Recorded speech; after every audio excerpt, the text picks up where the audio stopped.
forward as well. Let's open this up and get comments, questions. Let's get a discussion going here. I've got about 15 questions, but I'm going to shut up a bit. Yes. Hello, you my say name. who you are and. My name is Jesper Johnson. I work for Maxwell Stamp, a consultancy.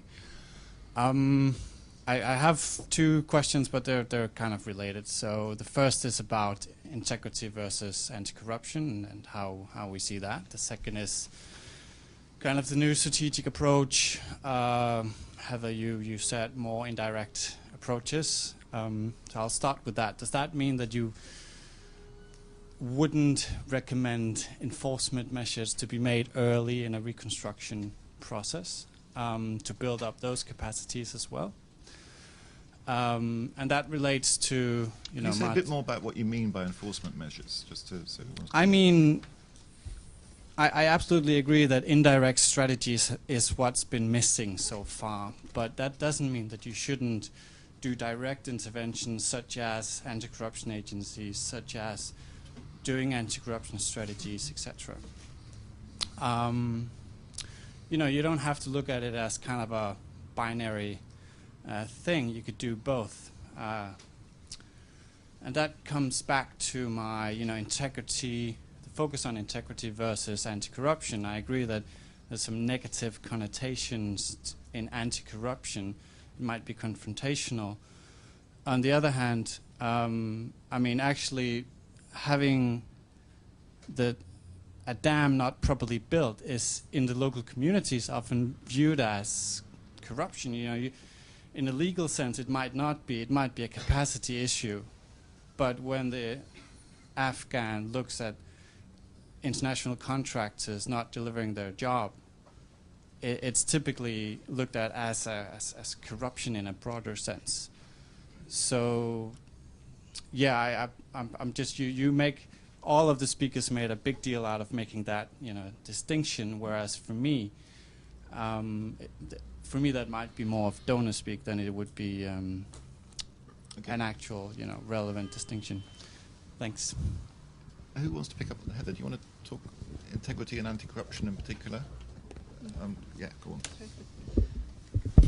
Yeah, just very quickly. In the paper, which I highly recommend, Michael Johnson's one for the World Development Report, one of the things he points out, which is, he's not the first person to make this point, is that often, especially following a conflict, but it could be following a contested election or so on, quick enforcement measures tend to be perceived to be about punishing the opposition. So it is often opposition politicians or so on, or maybe somebody from a different particular group who are targeted first. And the point that Michael makes is that can actually be really harmful in terms of further fostering the sorts of divisions in society that caused conflict in the first place. In a country where it might possibly be harder to find elites, whether in government or not, who you couldn't charge with corruption, then who's actually doing the enforcement is really, really important. A second one, when Karzai was under considerable pressure for a time to fight corruption, and one of the first arrests that made the press was a British national. And I did think to myself, if I were Karzai and I was having pressure from the US and UK governments to fight corruption, I would start rounding up every British and American contractor that I knew had engaged in some sort of backhand, and then say, if you want me to fight corruption, I'll gladly do so, and we're going to start here. So I think that the actual politics behind enforcement, whether at the national or international level, are very, very tricky. And that's one of the points that Michael makes, is that it's not just that they're tricky, but they can actually be much more harmful than they actually are helpful in the medium term. Who's tracking this? I mean, Heather or anyone else, or Martin or whatever. In terms of, there's two big narratives to this conversation, it seems to me. One is results. How do we know what we're achieving, that this is actually doing any good? And we've had kind of some stark and impressive contributions on that one way and another. But the other is that it could be doing harm as well, that we're introducing that there is the introduction of a whole set of standards, interventions, either internally generated or externally generated into societies, which could deliver more effective development, but also could deliver more instability. And those kinds of things, presumably, you're only going to get really understood over, 5 years and longer, in terms of whether you really know what the long-term effects of this whole integrity and transparency agenda are. Talking about anti-corruption versus integrity and so on. How are we going to make sense of this? I mean, I'm kind of sort of a semi-outside. I'm trying to make sense of a lot of these conversations too, as someone working on the media side. But actually, what is working with what effect in what political context? Martin, you were very clear about this. It's kind of quite difficult to determine that at the moment. It seems to be particularly difficult when it comes to fragile states. Martin first, and then I'll ask Alina to comment on this too. My basic one is we're not asking the question right now. I mean, that's all. I mean, I don't think it's sure, it's a hard question to ask. I mean, most development questions are, but we need to start asking it. And the very basic thing we need to do is we need to untangle the hypothesis behind what we're doing when we start doing it, write it down on paper, and then just check it over time independently. And in terms of, I'm talking about impacts, we have a certain amount of impacts around. Claire was talking about 50% of projects improved, and there's sort of leakages, etc. But the assumption we're making is more than that. What we're saying is it'll actually lead to a reduction in violence. We're talking about trust. Johnston's talking about trust, right? So, how do you measure that? I mean, if that's what you're saying, I think it's reasonable to say that, okay, what's the baseline for trust? I mean, that's the sort of question I'm talking about. Just a short point, because I don't want to be on the record saying I don't think fragile states are unique.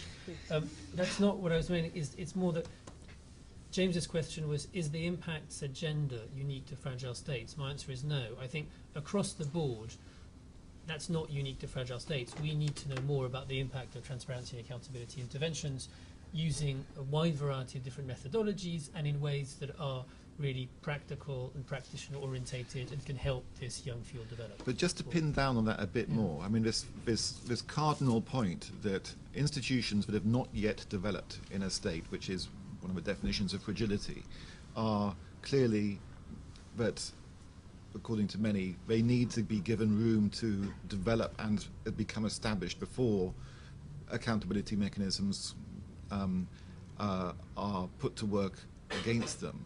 Is there or is there not a completely different dynamic? Accountability, emphasis on whether to push accountability in the context of very, very weak institutions in government before they even become established. Because the danger clearly is that if you don't give them those rooms, they actually end up promoting tension, conflict, and destabilization. But that's why we need to be clear about what we're talking about. And we're using words really loosely. Right now you're saying accountability, sometimes talking transparency and accountability, sometimes integrity. I mentioned participation. Yes. So your question, yes, but the degree to which, I'll turn around saying transparency, the degree to which weak institutions, do they really suffer from making information available, accessible, usable by communities, and can you make an argument, a hypothesis that actually, the sort of fluid information, people knowing what's going on in very fragile, tense settings is actually a good thing or a bad thing? I mean, that's something to test. So we need much greater precision of a debate. Alina, can you do that? Okay, thank you. I'll come to Alina and then over there and then we'll come online. Is it a mic?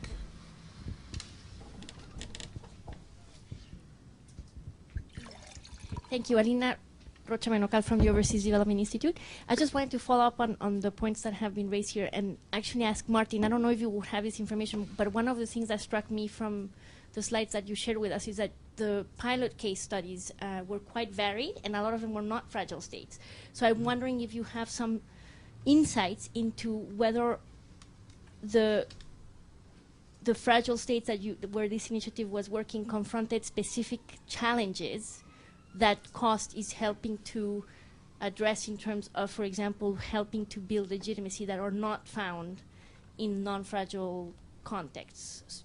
Sort of trying to get at the question of whether or not these things make a difference and how they can make a difference.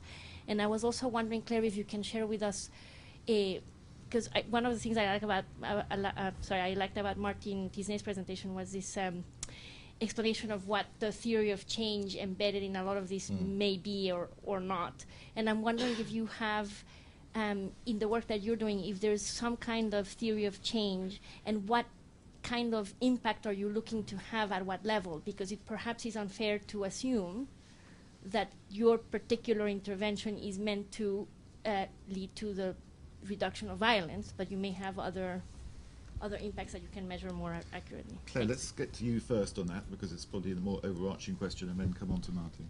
Sure. Well, I just wanted to address that earlier question as well in terms of integrity versus anti-corruption. And I think we're coming to a time where the sort of conventional dichotomies aren't helpful anymore. So when I said the integrity approach, I included accountability, competence, but also corruption control. And I think we do have to understand the prevention mechanisms, but also the sanctions for corruption. I'm just saying that anti-corruption commissions in themselves, if they don't have the buy-in, if they're not locally driven, for example, it's very difficult to demonstrate success or effectiveness.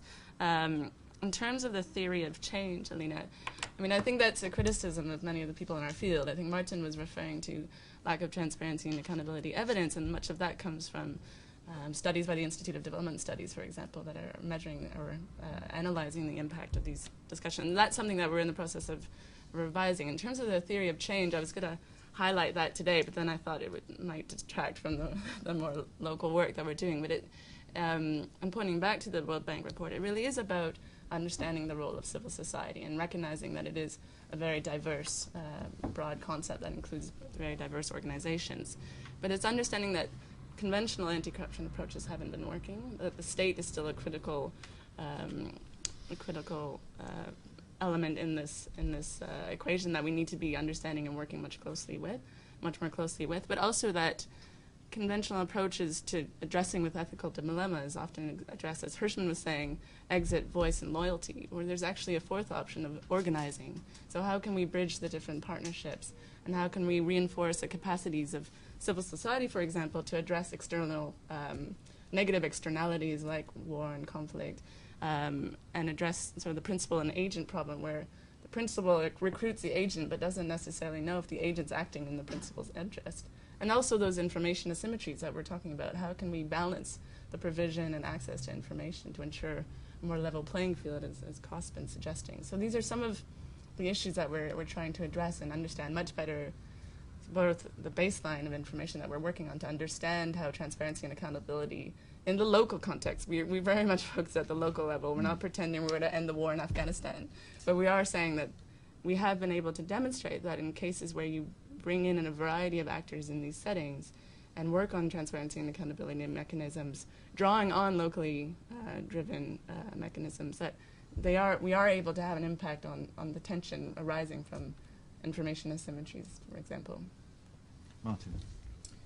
Okay, it's a very difficult question that you asked, and I don't think there is any simple answer. I think we have 8 very diverse, different countries in the pilot program, and I think one of the things that's come out is that every country is unique and different in the way that it has approached cost, in the way that it's implemented cost, and the rate at which we have got results which we can then start to look at and analyse has been very different. I mean, the Philippines marched ahead and did some terrific stuff within its own context and has a very strong process around cost running, which is effectively built around their own internal anti-corruption processes in the Philippines. Whereas other countries like Vietnam have moved very slowly.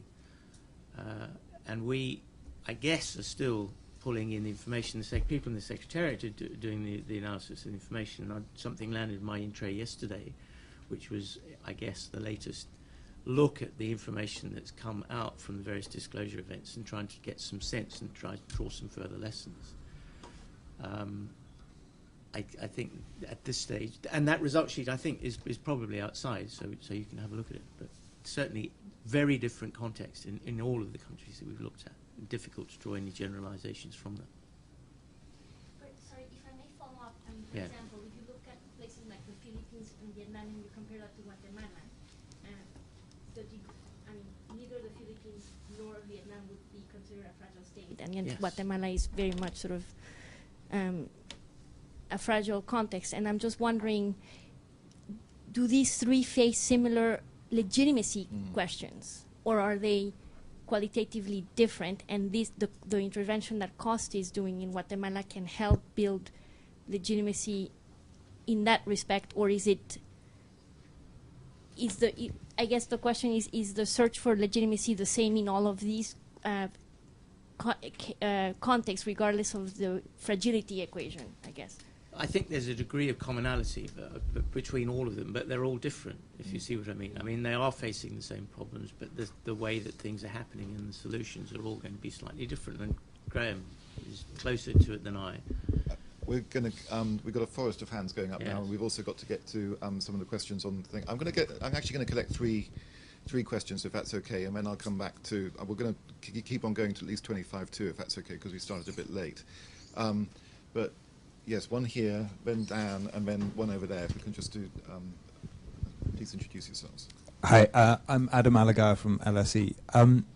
Claire, I wanted to ask, when you're sort of working with local CSOs and so on, in contexts of fragility and post-conflict contexts, is there a danger of sort of expecting too much from these organizations before the sort of they've developed the capacity and level of organization needed to effectively engage with these kind of accountability programs? So I wonder if you could, yeah.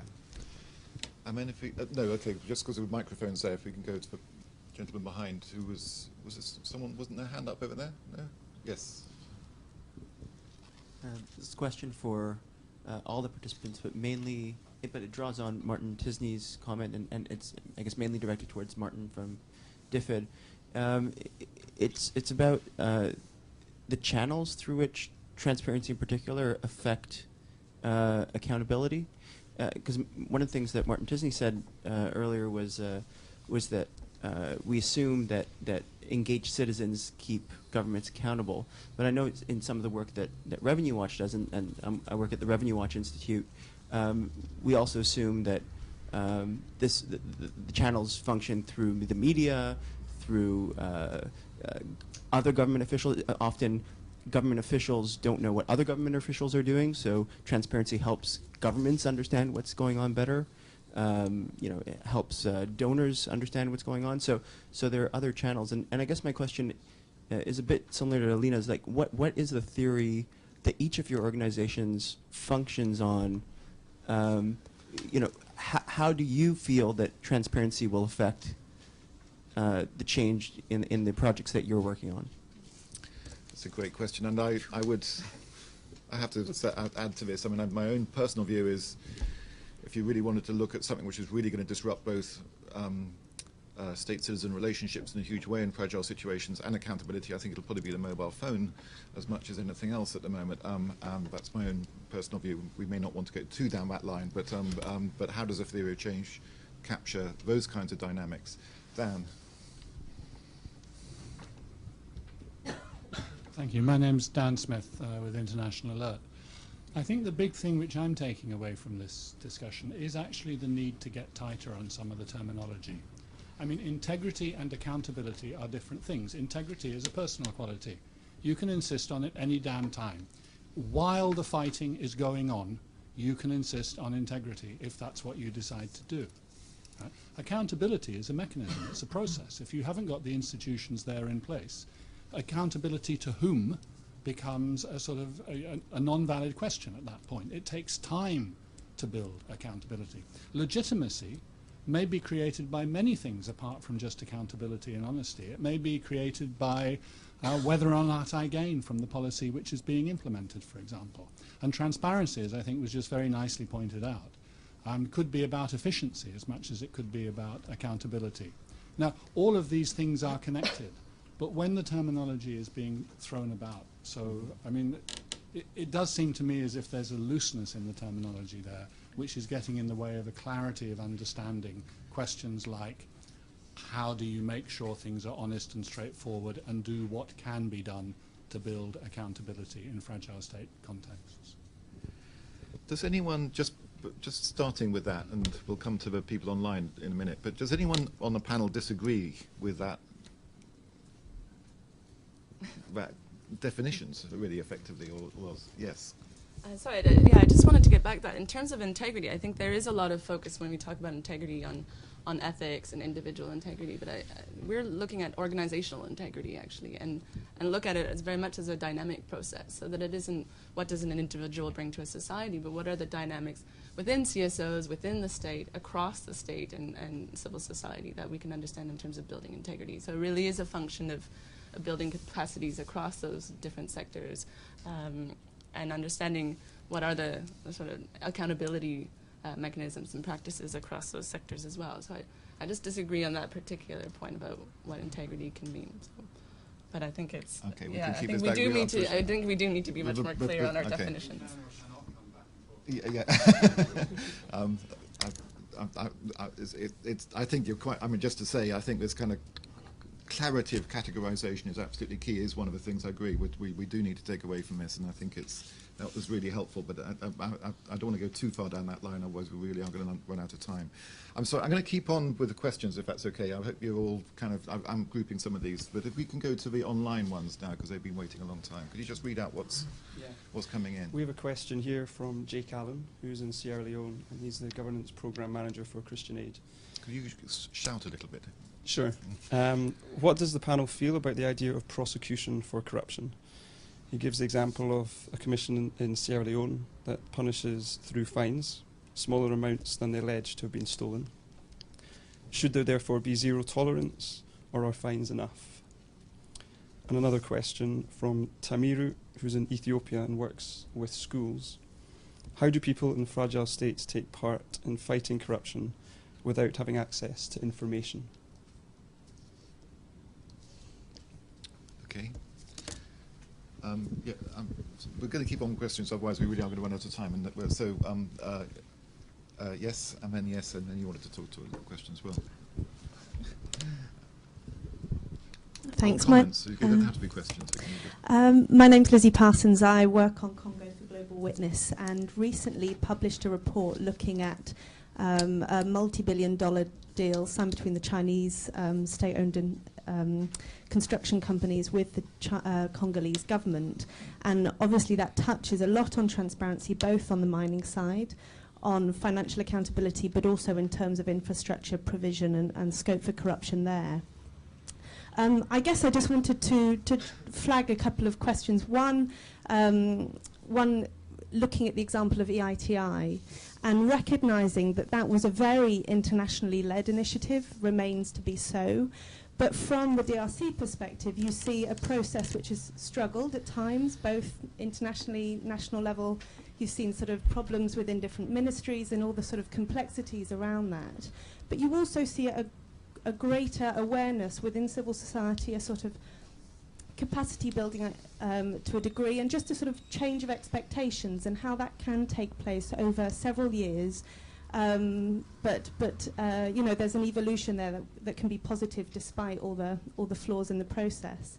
And I guess in terms of questions, I wanted just to raise this issue of scale of what we're talking about, because at the local level, you know, Claire was talking about the integrity issues and activities there, but also at the national levels, you have these issues of legislation, backed, of course, with kind of issues of enforcement. But to what extent do you think, you know, issues touching on corruption, transparency as well, should be primarily sort of put into legislation, and that actually over time those things can filter down to change people's expectations at the local level? Thank you. Okay, and can I just, as a rider to that, coda to that question, just to ask Martin, actually, because you mentioned China, and it's one of the things I wanted to mention earlier. I mean, what do we think about in relation to, what's the relationship between what you're doing on cost and the Chinese approach in terms of infrastructure development, which is clearly, as far as I could see, an entirely closed process, bringing in your own teams, Chinese teams and so on, managing it entirely oneself. Just a little comment on the Chinese way of doing things, and is it actually in the long run a better way of doing things, simpler, gets rid of a lot of these problems, or not? And there was one question here. My name's Kathy Ted, and I work for Public Administration International. I had a couple of questions. The first one is about the role of attitudinal change. I was quite struck by Charles Kenny's recent work, Getting Better, and the argument that he makes that attitudes within communities are crucial. So he used an example of sanitation, that you don't need to dig pit latrines for communities, you need to convince people that using a pit latrine is the right idea. And I just wanted your comments on attitudes towards corruption, public attitudes. My experience from working in India a number of years ago was that you couldn't use the word corruption as an Indian official or NGO worker. It was absolutely taboo, and they were quite shocked when foreigners said the word corruption. And I just wanted to get your comments about that, because obviously there are places where the personal price is quite high. For example, in Kenya, if you stand up as someone who makes an issue of those things. So is attitudinal change important generally, and how do you promote that if it is? The second question is about the role of the international community in post-conflict states where development partner money is relatively insignificant compared with the wealth of the state. I'm thinking about southern Sudan as an example, where there's a lot of oil money available, and there's some sort of fairly obvious misuse of that public money. What role does the development community have where it's not a focus on international funds being misused, but funds, if you like, belonging to that country? Okay, one more question here, and then we'll come back to the panel. Thank you very much. Not actually a question, but a comment. Graham Hand, Cost International Secretariat. There's been a lot of talk about the linkage between transparency and accountability, and that actually has been a problem for us in Cost thus far. Yes, 200 projects plus have been examined through 29 procurement agencies in 8 countries, but what we have found actually is quite a low level of demand for this information to be made public. And whilst it's good that the procuring agencies are taking an interest, and that will create some degree of accountability, real accountability comes from, I think, the vital participation of civil society, making the government say to the procuring agency, as regards this information which has been made public, what on earth was going on here, and carry out a proper investigation. Now, government typically won't want to do that unless there is stimulus, unless there is pressure. But as I say, we have found quite a low demand, so in future Cost, that is going to be something which is going to have to be created, and I think that is doable. Thank you. Great. Thanks, Graham. So I'm going to come back to the panel, and just we're really running out of time, so forgive the people who still wanted to ask questions. There was a question for Claire on, are we expecting too much from fragile institutions? It was a bit more than that, but the question for Martin on channels of accountability, and are we taking into account all the different channels of accountability? Media was mentioned there as well, and relating that to some of the theoretical frameworks. So a question from Sierra Leone, generally on prosecution of the corrupt, which I guess also are fines enough, but I guess that may also lead to issues around the International Criminal Court, if anyone wants to deal with that. The question on Tanzania, on the degree to which information actually provides levels, actually does prompt, access to information does prompt decreased corruption, if I've got that right or not. From Lizzie, a global witness on China, but also on issues of legislation and enforcement, and the degree to which this should be, we are talking about more formalized, the degree to which we should be talking about more formalized legislation or not. And then attitudes to corruption and what happens in places like South Sudan when donors actually provide quite a small level of money in the overall scheme of things, particularly if there's a lot of oil money around. It's up to you which you want to deal with. I'm going to leave it to you. Please be relatively brief. And Martin, we'll start with you. Thank you very much. You mentioned specifically the China problem, and I think I'll start with a brief comment on that.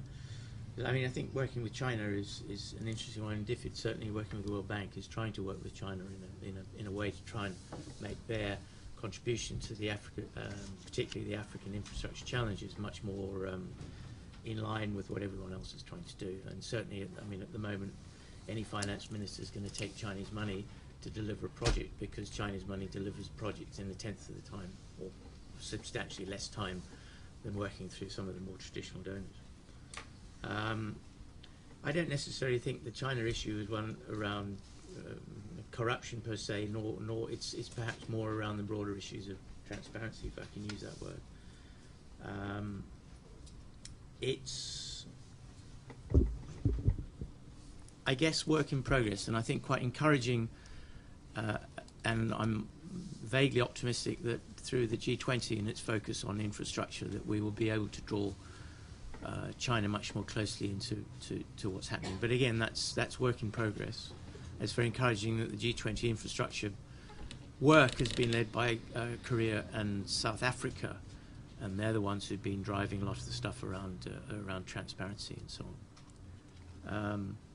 A quick comment on Sudan, and I think you've got a pretty good example of what's happening in Nigeria as well around misuse of oil money, which has been going on for a long, long time, and I don't know what the answer is, but certainly we haven't worked very well in dealing with it in Nigeria either. Big challenges ahead in Sudan. Ethiopia on lack of access to information, and I think one of the successes, if you like, out of the COST pilot program in Ethiopia is that we have actually managed to achieve the certainly much wider availability of information for public scrutiny through the COST pilot programs in Ethiopia, and through the resulting changes in public procurement policy. So I think it's hopefully something initiative like COST can help to drive through. COST is it's interesting that COST is looked at as a construction or an infrastructure issue. It's not. COST is about public procurement, and it's focusing on a sector where a very large amount of money is spent, and that some of it, a large proportion, is not spent very well. Engage citizens, keep governments accountable, and I guess the multi-stakeholder approach of COST is what we are. That is one of the tenets of what COST is trying to do. I guess from my list, and as a quick set of answers, I'll call it a day there and come back if necessary. Claire. Well, just to address that earlier question about expectations, civil society, how do you work with them? I think expectations in fragile states, as Heather was saying as well, is critical. And what do we really expect of the organizations that we're working with? I think understanding corruption and understanding civil society starts, again, with that use of language. How do these communities define corruption? And it's taking that language and their priorities that matters to design any sort of intervention in these settings, I think. So in terms of capacities in that question in Ethiopia, can you do it without access to information?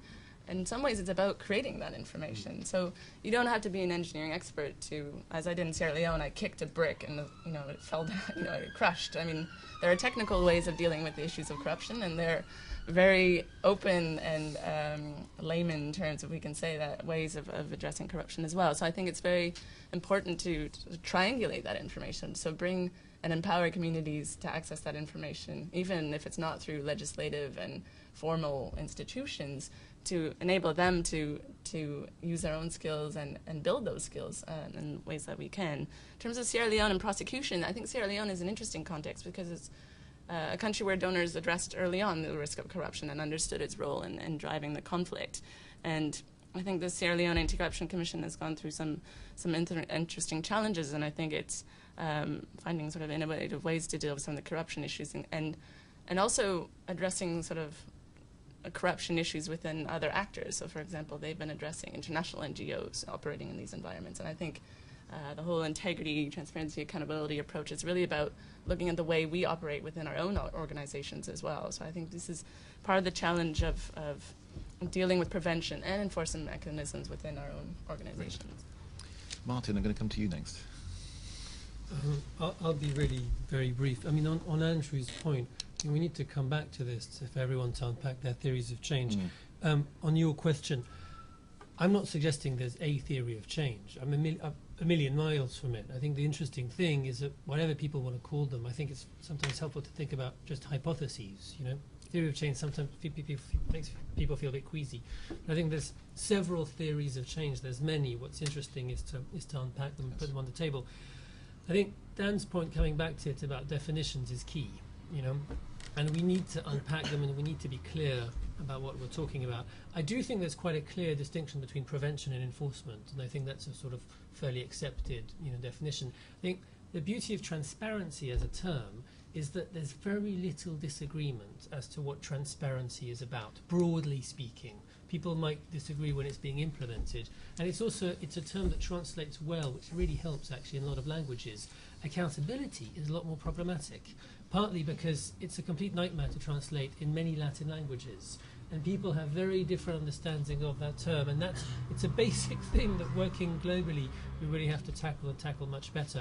In terms of terms, I think anti-corruption is a really unhelpful term. I think talking about corruption is useful, can be useful.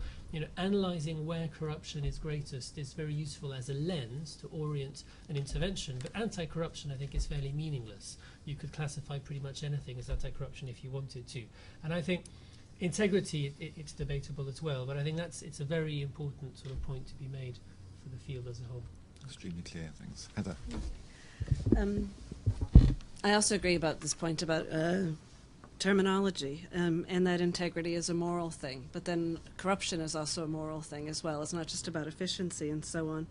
It reminds me of something Colin Lees, the great social scientist, wrote in the early 1960s, where he said that corruption, unlike any other area of social science, has been approached by moralists, and that this is having a terrible impact on theory and practice. And this is in 1962 or something like that, and we've still not really gone beyond that. But one of the things that I think is really interesting as well is that if we're talking about clarity in terms, there's ours, but then there's also clarity of terms at the local level as well. So what do local people actually think about integrity, corruption, transparency, and accountability, and taking that into account? In terms of roles of attitudinal change, I've been very lucky over the past 3 years to have been leading teams in India and Nigeria researching religion and attitudes towards corruption, and our findings are starting to come through now. What we've found is that changes in attitudes have been significant in the past 10 years, according to respondents, and they say that this is largely because of the rise of consumption culture. And where years ago you might not have spoken about corruption, now people brag about how corrupt they are because it makes them seem more powerful and more wealthy, and this is certainly on youth as well, that this is a really big problem. In Nigeria, attitudes to corruption are almost always, without exception, in the 250 plus people we interviewed, linked to sexuality. And so when you're talking about attitudes towards corruption and integrity, that integrity is also linked to things that I might not personally link things to. And that needs to be taken into account. But certainly this idea about attitudes is why I really like the emphasis on integrity and on indirect strategies, because essentially in people's mind, integrity is something that is more positive in a moral sense, and it's something we all contribute to and all have a role in. Whereas people are very good, certainly in the research that I've done, at seeing corruption as something everybody else does. And even when they themselves admit to engaging in corruption, it's because of the faults of others. And so in that way, it gives people something very positive to rally around. Finally, in Sierra Leone, a very good friend and former student is in the Anti-Corruption Agency. So I'm sort of aware of the hard work that they've done. In terms of whether fines are enough in prosecutions, I don't think it's up to me to decide whether or not fines are sufficient. It should be up to the Sierra Leonean people.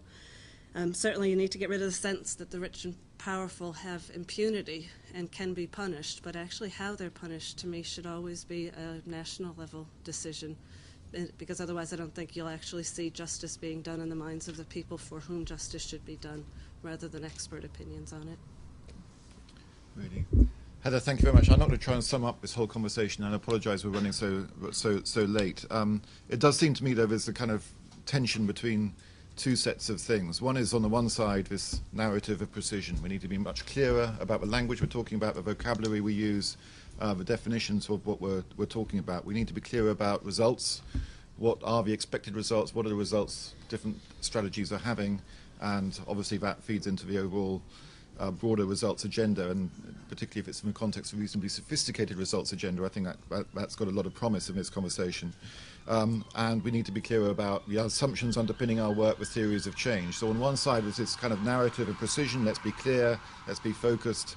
But on the other side, this whole narrative of being realistic, of understanding the political complexities of the countries we're working in, the political dynamics, that this is a hugely difficult area to be working in terms of state fragility. And unless we're clear about the trade-offs, the difficulties, the messiness, we're probably not going to, we could do harm, and we certainly won't be particularly effective. And this whole thing about, okay, what are the specific dynamics, specific contexts of where the kind of interventions we're talking about, the kind of dynamics we're talking about, are likely to happen in different fragile states. Sudan, Nigeria, Ethiopia, and so on. Very, very different contexts, as Martin says, but with some commonalities, and being clear about those. So it seems to me a really complicated debate. I hope I've learned a huge amount just from the last hour and a half, and I hope you have too. So thanks very much for coming. There is a reception. There is some food available afterwards, sponsored, thank you, by Thierry, and you're welcome to stay for that. Thank you.